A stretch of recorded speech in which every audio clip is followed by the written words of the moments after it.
41 మంది మావోయిస్టు లొంగుబాటు, పోలీసులకు 24 ఆయుధాలు అప్పగింత. డీజీపీ ఎదుట ఎర్రగొల్ల రవి ఆలియాస్ సంతోష్, కనికరపు ప్రభంజన్, ఇతర కీలక నేతలు సరెండర్. మావోయిస్టులపై ఆపరేషన్లు ముగిసిపోవు. డీజీపీ శివధర్ రెడ్డి, మావోయిస్ట్ కేడర్ను నాయకత్వం తప్పుదారి పట్టిస్తున్నది. మార్చి 31 తర్వాత కూడా భద్రత బలగాల ఆపరేషన్లు కొనసాగుతాయి. తెలంగాణకు చెందిన 54 మంది కూడా లొంగిపోవాలని హితవు. మొత్తం మన ఎస్టీ బిడ్డలే ఉంటారు, మొత్తం ఎస్టీ బిడ్డలే ఉంటారు.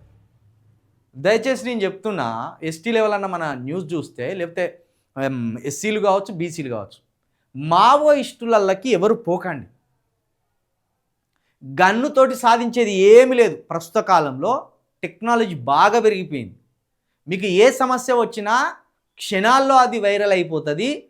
మీకు అన్యాయం చేసిన దుర్మార్గుడు ఎవడో, మీ మీద దౌర్జన్యం చేసిన దుర్మార్గులు ఎవరో ఒట్టిగానే ఈ ప్రపంచం అంతా తెలిసిపోతుంది. మీకు న్యాయం జరుగుతుంది. న్యాయం కొంత వెనక ముందు జరగవచ్చు, కానీ ఖచ్చితంగా న్యాయం జరుగుతుంది. ఇట్లా తుపాకులు పట్టుకొని అన్నలలా కలిసి ఏదో ఉద్ధరిద్దామని పోతే ప్రాణాలు పోతాయి, మీ ఇల్లు ఆగమవుతుంది, మొత్తం మీ భవిష్యత్తే అంధకారం అయిపోతుంది. కాబట్టి ఇక్కడ ఉన్నోళ్ళు చూడండి, మొత్తం 30 సంవత్సరాల లోపలే కనబడతాను. ఇక్కడ వీళ్ళ ముఖ కవలికలను బట్టి చూస్తే మొత్తం మన అడవి జాతి బిడ్డలే, మన గిరిజనులే. నేను జైల్లో ఒక వ్యక్తిని చూసిన, పాపం 18 సంవత్సరాలకు వచ్చిండట జైలుకి.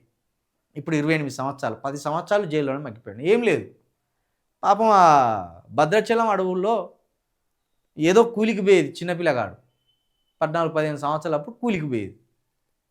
మరి అక్కడ ఎవడు పరిచయం అయిండో, ఏం పరిచయం అయిండో కానీ పాపం ఈ సద్దులు పట్టుకపోయి ఇచ్చేదట ఈ అన్నలు అనేటోళ్ళకు. ఓ రోజు పోలీసు వాళ్ళు పట్టుకున్నారు, ఈయననే నక్సలైట్ అనుకున్నారు.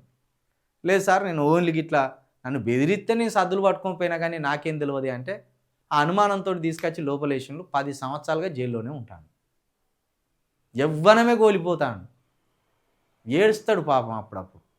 కాబట్టి దారుణంగా ఉంటుంది ఇది. దొరుకుతానేమో జైలు పాలవుతారు. ఇక మీ మీద ఏదో రివార్డు అవార్డు ఉంటే ఖచ్చితంగా మీ ప్రాణమే తీస్తారు పోలీసు వాళ్ళు. ఎందుకంటే రివార్డులు అవార్డులు వస్తాయి కదా, మరి ఆ కక్షపూరితమైన ఆలోచన వాళ్ళకు కూడా ఉంటుంది మీ మీద రివార్డులు అవార్డులు ఉన్నప్పుడు. కాబట్టి ఈ 41 మంది ఎవరైతే లొంగిపోయినలో మీ జీవితాలు అద్భుతంగా ఉండాలని కోరుకుంటున్నాం. మాలాంటి వాళ్ళు మీరు లొంగిపోయి చాలా మంచి పని చేసిండు.